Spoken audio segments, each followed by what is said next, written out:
And so when Nimrod dies, legend has it, he goes up to heaven and becomes the sun.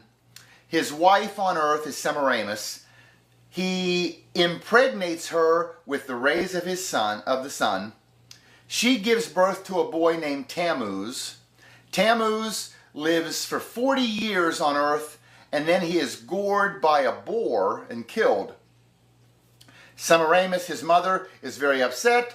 She declares a 40-day fast for mourning because Tammuz lived 40 years. We're going to mourn one day for each year of his life, and then we will celebrate on that 40th day, and we'll eat boar. And he was gored by the boar on the spring solstice, which is first day of spring, March 21st-ish. Right. He was born on the winter solstice in December. So you have all these little tie-ins that sound familiar. Semiramis, by the way, she declares this feast for him. Later, when Semiramis dies, she goes up to heaven. She returns in a giant egg, which lands in the Euphrates River. It breaks open. She comes out as the goddess Ishtar, and she turns a rabbit into an egg-laying... No, she turns a bird into an egg-laying rabbit. Okay, that's all crazy talk, but that's... But now you can see where a lot of the so-called the holidays that they have in Christianity. I hate to say the word Christianity because it's really not Christian. It's not Christianity.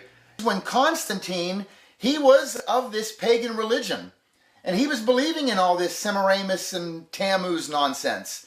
But he became a Christian in 323, and he fires all his pagan priests and then hires them back as Christian priests. And they say, well, what do we do for Christianity? We have all these traditions from the old Babylonian. You know what? We've got this Tammuz, who's the son. Why don't we make him Jesus? We'll take Semiramis, the mother, and we'll make her Mary. Instead of, when she comes back as Ishtar, we'll call it Easter. You get the egg-laying rabbits thrown in and the fertility nonsense. It just all gets woven together. Even whenever, I told you Tammuz was born in December on the winter solstice, on the shortest day of the year. On the 25th of December. So you got the days getting shorter and shorter and shorter. People were afraid. Oh my goodness, Nimrod is burning. He's upset with us.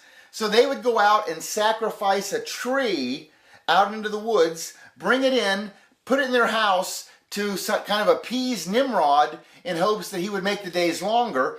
And they would decorate it with gold and silver, and they're doing all this stuff for Nimrod. And we've incorporated all that. Jeremiah 10 says, do not be like the pagans who go out and cut a tree, bring it in your house, decorate it with gold and silver, nail it to the floor so it doesn't topple over. He's very specific. He says, don't do what the pagans are doing. And what does every Christian do? Well, we go out and cut trees down. A Christmas tree is not going to make the days longer. But you see how all that got woven in. And this is why the Catholic Church today is a very mother-son kind of influence. It's the Mary and Jesus. It's Semiramis and Tammuz. They just switched the names. Read Ezekiel 8. Ezekiel 8, remember Ezekiel gets taken back and shown the temple. And he's looking down and he sees all these people who are sitting at the gate of the temple, all these women, and they're mourning for Tammuz. That's Ezekiel 8. Right.